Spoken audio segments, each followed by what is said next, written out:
거기 앉으시면 고개가 아프니까 저기 앞에 가서 앉으시면 훨씬 더 편할 겁니다. 예. 서로 한번 축복하십니다. 오늘도 은혜 받고 활짝 웃고 사세요. 어제 예수님이 바리새인들에게 주신 비유의 말씀, 부자와 누가 등장하죠? 거지가 나옵니다. 일반 사회적인 통념상 우리는 어떤 생각을 가지느냐면 돈 많고 부자면 천국 간다. 그리고 돈이 없고 가난하고 거지로 살면 지옥 간다. 그런 사회적인 통념과 생각을 우리 머릿속에 가질까요? 안 가질까요? 가집니다. 그래서 무조건 돈 많은 사람은 어떤 의미에서 선한 삶을 살고 있는 사람이다 라고 하는 묘한 그런 어떤 생각 속에 사로잡혀서 돈이 많은 사람은, 부자는 구원받는 것도 당연한 것이고, 가난하게 살고 거지로 사는 사람은 이 땅에서도 저주받은 인생을 살고 결국에 가서는 죽어서도 지옥 간다. 묘한 그 생각의 개념을 가지고 있는데 예수님께서 그 개념을 깨신 거예요. 돈이 있다고 해서 천국 가는 것은 아니다. 지금 거기가 부자가 누구냐면 바리새인입니다. 왜냐하면 그 앞에 바리새인이 뭘 좋아했느냐면 돈을 좋아했습니다. 좋아했다는 이야기는 돈을 사랑했다 그 말이죠. 그러니까 그 당시에 바리새인들은 거의 대부분 다 경제적으로 풍요로운 삶을 살았어요. 그래서 본인들 스스로가 부자였고요, 부자의 위치를 그들이 가지고 살았거든요. 그러니까 저희들은 당연히 하나님의 자녀 됐고, 하나님의 자녀 됐으니까 당연히 구원받고, 구원받았으니까 당연히 천국 간다, 그 생각을 가지고 있는데 예수님은 그거 아니다. 천국은 돈으로 갈 수 있는 나라가 아니다. 천국은 얼굴로 가는 나라가 아니다. 천국은 권력으로 가는 나라가 아니다. 천국은 무엇으로 가요? 다시 한번, 뭘로 가요? 믿음으로 가요. 그래서 임종 예배 순간에요, 지금까지 참 한국에 와서 수없이 많은 임종 예배를 드리고 천국을 보내고 그랬습니다마는, 지금까지 참 감사한 것 중에 하나가 예수 안 믿던 아버지, 어머니라 할지라도 급하게 연락을 받고 가서 그때 가면서는 정말 간절히 기도해. 하나님, 이게 마지막 기회인데, 이게 마지막 기회인데 꼭 아멘하고 천국 가게 해주세요.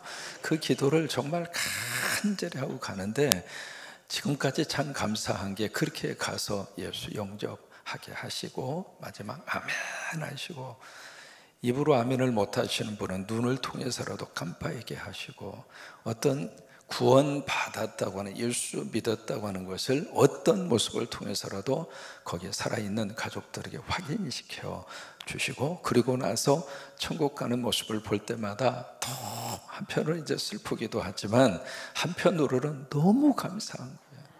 여러분, 어떤 일이 있어도 천국은 가야 합니다.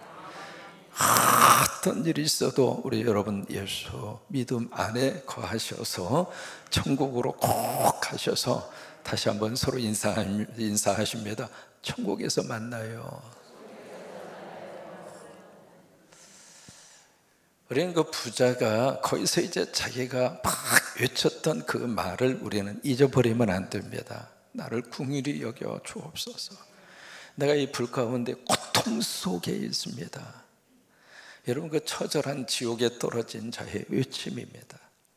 그 외침의 소리를 우리가 들으면은요, 예수 안 믿는 분들 보면은 꼭 가서 예수 믿게, 그들이 구원받아 천국 갈 수 있도록, 예수 믿어 하나님의 자녀 되어 천국 갈 수 있도록, 한 영혼도 지옥에 떨어지지 않도록, 그것을 위해서 우리가 선교를 하고 그것을 위해서 십자가를 세우고.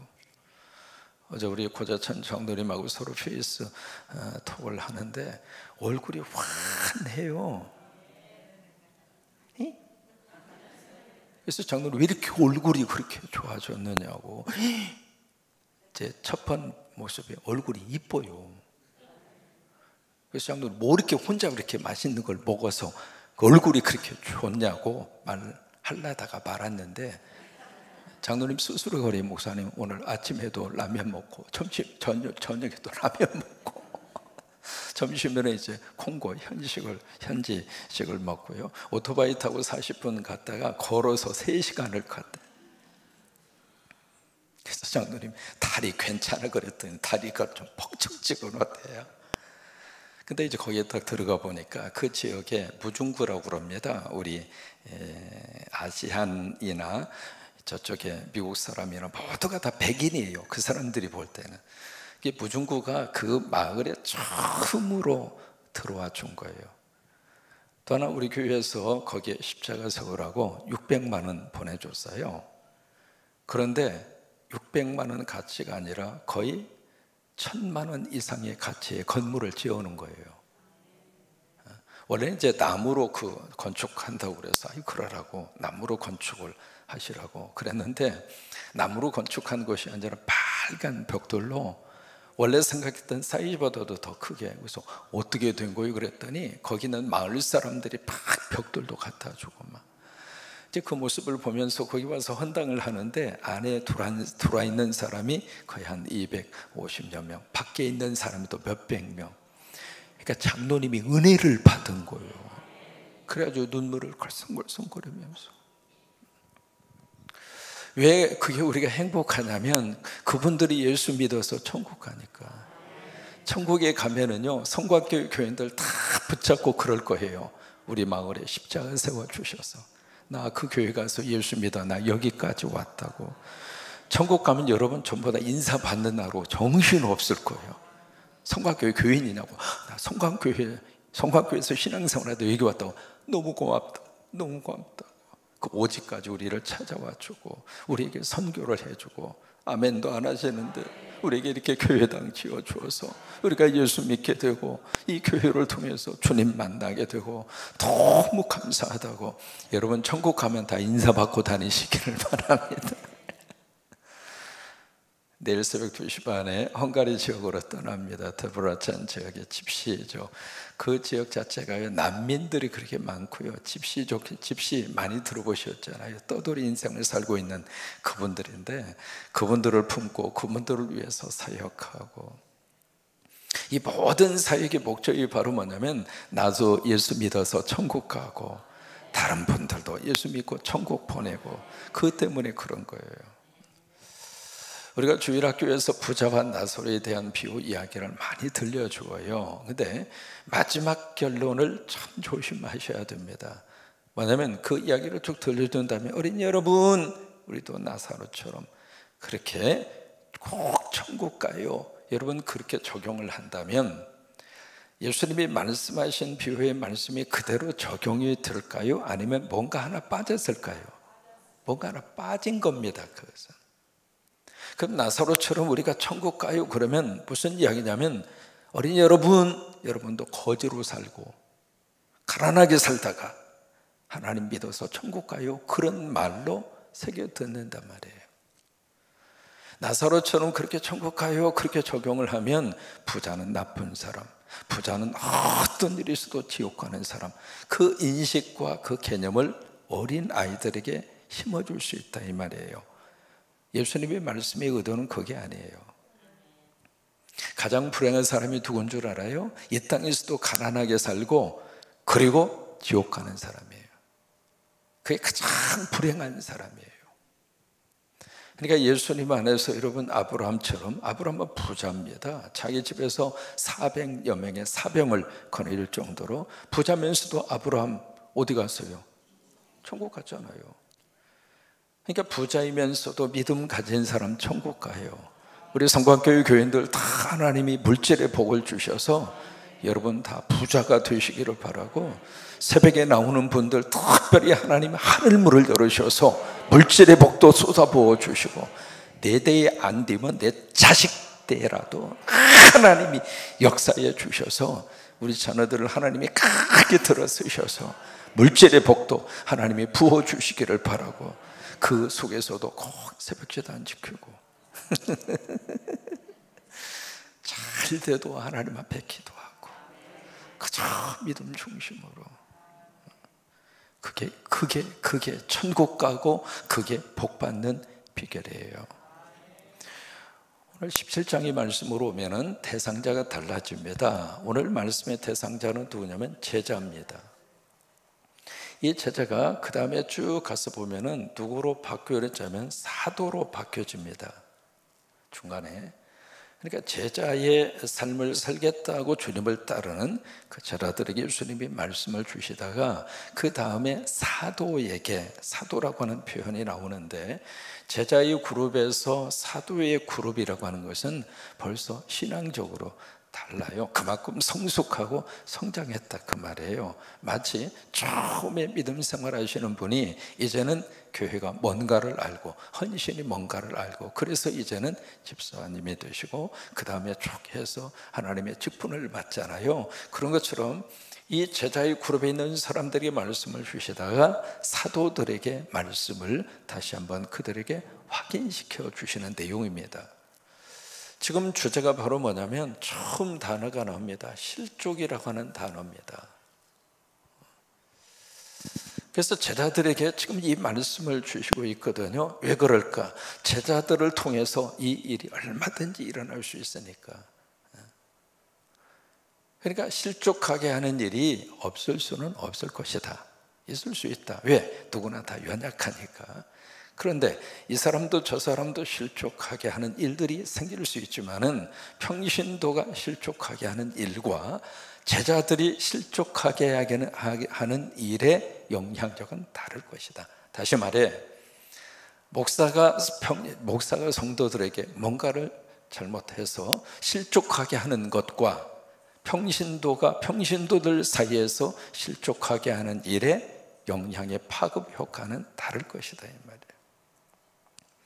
그래서 제자들이 예수님이 이 말씀을 하십니다. 만약에 사람이 약하기 때문에 여러분, 차상영 목사가 실수할 수 있을까요? 없을까요? 있어요. 그렇다고 그래 나는 실수할 수 있어 그러니까 계속 실수만 해. 그러면서 하는 말이 나 실수할 수 있다니까? 나 실수할 수 있어. 그리고 합리화를 시킨다면 그게 맞아요, 틀려요? 그 아니라 이 말이에요. 제자들에게 특별히 실족에 대한 문제를 딱 꺼내면서, 실족은 발이 미끄러진 상태잖아요. 그래서 이 말은 단순히 넘어지고 그리고 이렇게 곁길로 가고, 그래서 여기서 나온 것이 스캔들이라고 하는 말이 이 단어에서 나왔거든요. 어떤 덫이나 어떤 시험 들게 하는 것이나 그런 내용이기도 하지만, 또 하나 실족의 아주 구체적인 내용은 바로 뭐냐면 죄를 지켜야 하는 거예요. 그럼 무슨 죄를 지켜야 하는 것인가? 교회 떠나게 하는 죄. 그래서 예수 못 믿게 하는 죄, 아니 예수 그리스도하고 등지게 만드는 죄, 그걸 실족이라고 그러는 거예요. 그래서 만약에 제자들에게 그 말씀을 하시는 겁니다. 너희들이 사역을 하고 앞으로 이제 복음의 귀한 사역자로 일꾼으로 하나님 앞에 쓰임을 받을 때, 그때 실족하게 하는 일이 분명히 있을 것이다. 없을 수는 없을 것이다. 그런데 한 가지 꼭 기억해라. 실족하게 하는 일이 없을 수는 없지만 만약에 실족하게 하는 그 사람은 뭘 받아요? 화가 있을 것이다. 그러니까 이 말씀은요, 오늘 참 이 목회의 길을 걸으려고 작정하고 준비하는 목회자들이나 특히 교회 안에서 우리 평신도 사역자, 평신도 지도자로 하나님의 부르심을 받은 우리들 스스로가 깊이 묵상해야 할 말이에요. 2절에 보시면은요, 아주 무서운 말씀을 우리에게 해주시고 있습니다. 구체적으로 어떤 화가 임할 것인가? 거기에 우리 집사람 이름이 나옵니다. 군산성광교회 사모님 이름이 성경에 나옵니다. 무슨 맷돌? 연자 맷돌. 그 연자 맷돌을 어디 가서 볼 수 있느냐면 가버나움에 가면 연자 맷돌을 볼 수 있습니다. 그 가버나움 그 장소 들어가는 딱 입구에 예수님의 홈타운 그렇게 써져 있어요. 그래서 가버나움에 가시면 예수님 당시에 회당, 성경에 회당이라는 말이 참 많이 나오잖아요. 회당터가 참 보존이 잘 되어 있습니다. 가버나움에 가면. 그리고 회당터 바로 앞에 거기에 베드로의 집, 터가 있었어요. 그래서 그 위에다가 베드로 기념 교회당도 그렇게 세워져 있고요. 그래서 그 당시 1세기 지역에 가버나움을 중심으로 한 갈릴리 주 지역의 도시와 이 마을이 어떻게 형성되어져 있는가, 그것을 아주 잘 관찰할 수 있는 장소가 거기인데, 거기에 가면 연자 맷돌이 있습니다. 그 연자 맷돌이 얼마나 큰지, 연자 맷돌이 뭔 줄 아시죠? 맷돌, 가는 건데, 이 그냥 우리가 조그만 거 가지고 이렇게 가는 이 정도가 아니라요, 무게가 300kg에서 1톤짜리까지 있습니다. 그래서 사람이 이것을 못 갈아요. 그래서 거기에 이제 그 당나귀나 그런 그 짐승이 어깨로 해서 이렇게 빙글빙글 돌려서 가는 거예요. 그게 연자맷돌입니다. 그러니까 연자맷돌을 메고 바다에 퐁당 들어가라. 그러면 300kg짜리, 1톤짜리 그 무거운 돌멩이를 목에다가 걸고, 누구 목에다가 걸어요? 누군가를 실족하게 하는 사람이에요. 그 사람이 본인의 목에다가 연자맷돌을 걸고 바다에 퐁당 들어가면 꺼낼 수 있습니까? 없습니까? 나올 수도 없고 꺼낼 수도 없는 거예요. 이게 무슨 얘기냐면, 그렇게 해라 라고 하는 의미의 말씀이라기보다는 그 정도로 남을 실족하게 하는 일이 큰 죄다.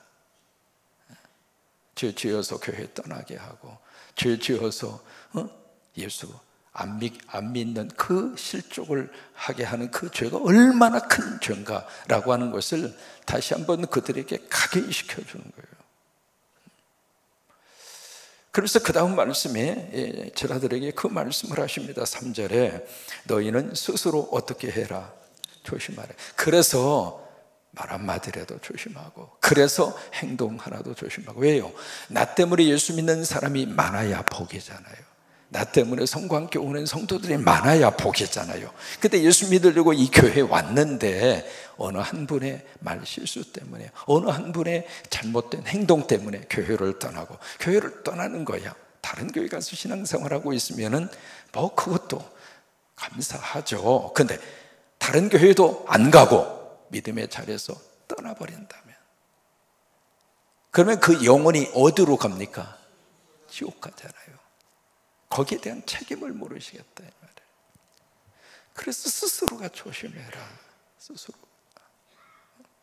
알게 모르 우리가 남을 실족하게 하는 일들이 있을 수는 있지만은, 왜? 인간이기 때문에. 그렇다고 그래서 그 실족을 난 인간이니까 실족시킬 수 있지, 그리고 넘어갈 일이 아니다. 조심하라 이 말이에요. 스스로. 그 다음에 두 번째는, 다른 사람이 제자들을 실족하게 하는 경우가 있을 수 있잖아요. 성도들이 목회자를 실족하게 하는 경우도 있다 그 말이에요. 그럴 때는 어떻게 할 것이냐 이 말이에요.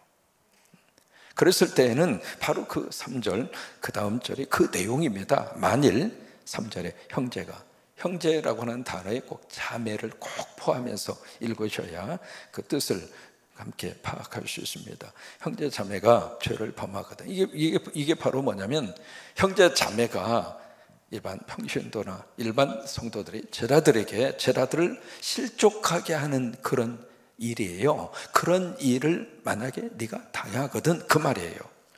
일반 성도들이 제자된 너희들을 실족하게 하거든 이라고 하는 그런 뜻이거든요. 그랬을 때는 어떻게 하는가? 경고를 해라. 그리고 만약에 그 사람이 회개하면 어떻게 하는가?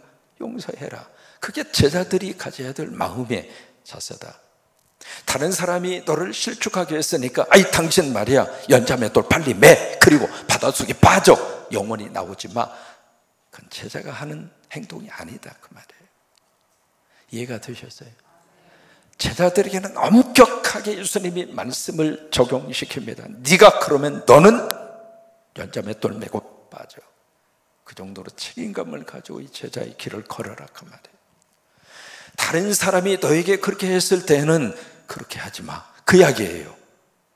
경고하고 그 다음에 회개하도록. 경고의 목적은 바로 뭐냐면 회개해야 했습니다. 그래서 회개하면 용서해라 그 말이에요. 근데 어느 정도 용서를 하는가? 4절을 보시면 하루에 7번이라도 내게 죄를 짓고, 이 죄는 실족하게 하는 죄예요. 그 죄를 짓고 7번 너에게 돌아와서 회개하노라 하면 너는 어떻게 해라? 용서해라. 이 말을 딱 들으니까 제자들이 무슨 생각이 딱 들었냐면, 주님, 이거요 보통 믿음 가지고는 도저히 못하겠습니다.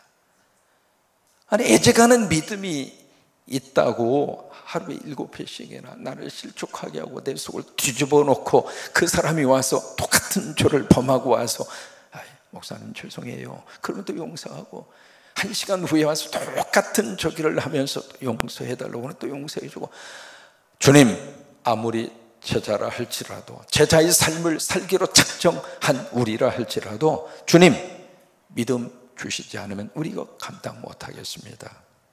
그래서 5절 말씀에 사도들이라고 하는 단어로 바뀌면서 믿음을 더해달라고 요청하는 거예요.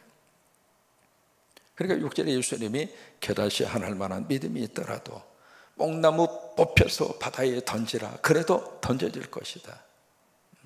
그러니까 여기 겨다시 하늘 만한 믿음이라고 하는 것은, 믿음을 제자들은 어떻게 생각하고 있냐면 양적으로 생각하고 있는 거예요. 믿음의 분량적으로, 믿음을 양적으로 생각하고 있는 이 사도로 표현되어 있잖아요. 사도들에게 믿음은 양적 문제가 아니라 질적 문제다. 다시 말해, 이 믿음은 생명에 대한 문제다, 그거예요. 그러니까 믿음이라고 하는 것은 많고 적음에 거기에 문제가 있는 것이 아니라 믿음 그 자체가 생명이 있다, 이 말이에요. 아무리 겨다시처럼 작은 믿음이라고 생각을 한다 할지라도 그 속에 예수의 복음의 생명이 있으면은 그 생명이 믿음의 역사를 이끈다, 이 말이에요.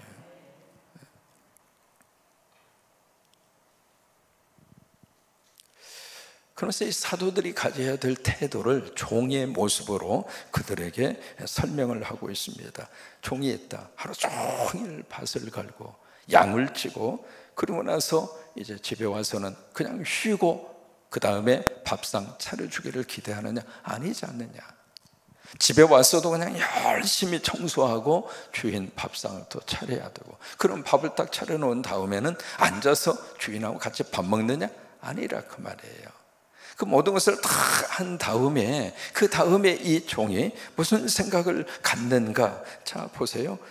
10절입니다. 10절 같이 한번 읽겠습니다. 이와 같이 너희도 명령 받은 것을 다 행한 후에 이르기를 우리는 무익한 종이라 우리가 하여야 할 일을 한 것뿐이라 할지다. 이것이 사도들이 가져야 될 마음의 자세다. 다시 말해, 목회의 길을 걷는 목회자들이 가져야 될 마음의 자세고, 이 교회의 장로님으로 하나님 앞에 섬기도록 기름 부음 받으셔서 성도들을 섬기고 교회를 섬기는 장로님들이 가져야 할 마음의 자세다, 이 말이에요.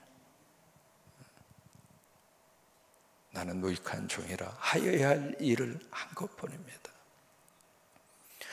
그래서 실족하게 하는 이 일에 대해서는 어떤 일이 있어도 조심해서 내 말 한마디 때문에, 행동 때문에 성도들 가운데 실족하는 일이 없도록, 특별히 새가족으로 오시는 분들이 이 교회에 오셔서 기존의 성도들 때문에 실족당하는 일이 없도록 조심하셔야 돼요. 왜요? 하나님이 부르시니까. 하나님이. 그래서 우리가 새가족, 특별히 여기에 이제 저기 작은 자 그렇게 표현하고 있잖아요. 옛날 번역은 소자라고 그랬습니다. 소자. 뭐 키가 작다 그 말이 아닙니다. 여기 이제 16장의 말씀을 이쪽에 적용을 하면 세리라든지 주인이라든지 그 사람들이 다 작은 자였고 소자였어요. 다시 말해, 여기 그 다음에 이 거지라든지 가난한 자라든지 다 소자였어요. 그 당시 사회적으로. 그 사람들에 대해서 특별히 실족하지 않도록, 아니 그들이 실족을 해서 예수 그리스도의 복음의 자리에서 떠나는 일이 없도록 저도 조심하고, 이 교회를 오래 섬기는 여러분들도 조심하시고.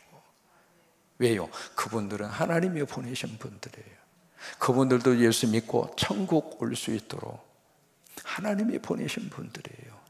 근데 그런 분들을 내가 이 교회 오래 다녔으니까 내 기준으로 판단하고 그러면서 자꾸 그분들이 실족하게 하는 일을 제공을 한다면 오늘 이 말씀을 다시 한번 깊이 묵상을 해야 된다 그 말이에요.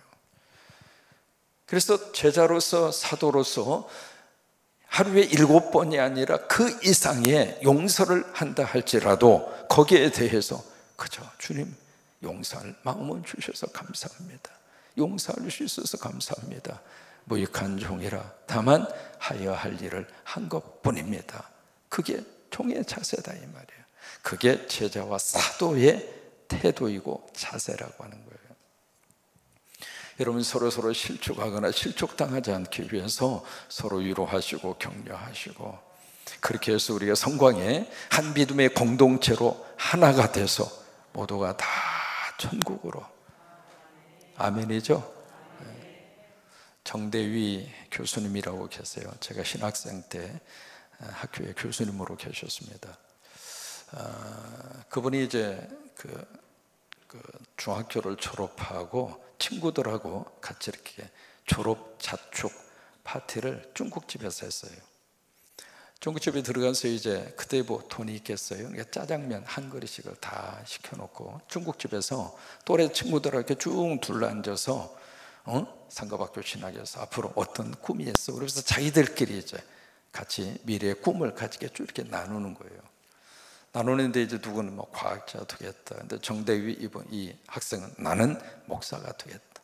그래서 우리 민족과 우리 교회를 위해서 목사로서 이 길을 걸어가겠다. 이제 그러면서 꿈을 이렇게 쭉 이야기하는데 저 구석에 앉아 있는 사람이 벌떡 일어나더니 연세 드신 분이 와서 거기 있는 학생들을 막 머리를 쓰다듬으면서 우리 학생들이 가지고 있는 꿈 그대로 다 이루어지기를 바란다고 그러더니 그 정대위 학생 앞에 와서 고개를 팍 숙이면서 앞으로 훌륭한 목사님이 되셔서 나라와 민족을 위해서 참 좋은 일을 했으면 좋겠다고 인사를 꾸벅 하는 거예요. 그분이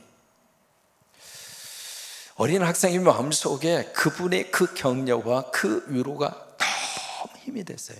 그분이 누구냐면 도산 안창호 선생님이셨어요.